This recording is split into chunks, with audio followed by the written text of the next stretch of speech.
talks aimed at admitting Somalia into the East Africa Community bloc are at an advanced stage.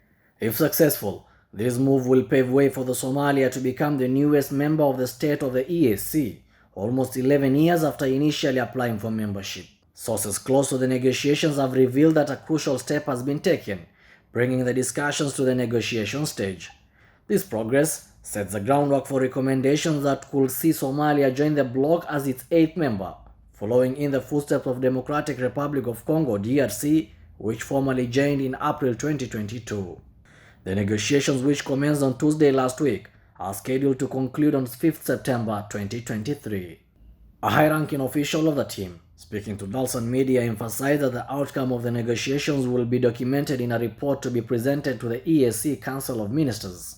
Subsequently, the report will be reviewed by the EAC heads of state during the summit, where the final decision to admit Somalia into the community will be made. Representatives of the EAC Secretariat, the East Africa Legislative Assembly, the East Africa Court of Justice, and their counterparts from the Federal Republic of Somalia are actively engaging in the talks. Rebecca Miano, the Cabinet Secretary for the Arid and Semi-Arid Regions and Regional Development in the East Africa Community, stated that the negotiations are being conducted in accordance with the directive from the 22nd Extraordinary Summit. The discussions are centered around political, legal, institutional, infrastructure and productive social sectors, as well as economic and trade affairs. Somalia first applied for EAC membership in 2012. However, due to the country's internal conflicts and weak institutions, at the time, its application was declined. To assess Somalia's readiness, a verification message was subsequently launched by the EAC on January 25, 2023. To become a member of the EAC, countries must fulfill certain conditions outlined in the 1999 Treaty for Establishment of the East Africa Community. These conditions include respecting the universal principles of good governance, democracy, the rule of law, human rights, and other civil liberties.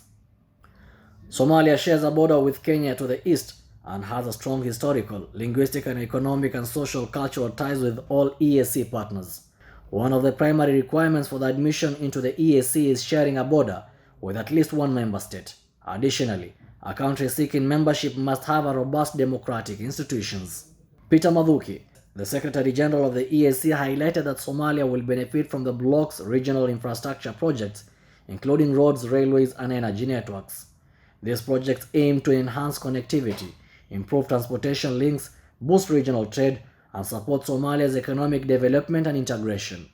As negotiations draw to a close, all eyes are on the outcome, which could herald a new chapter in Somalia's relationship with the East Africa community.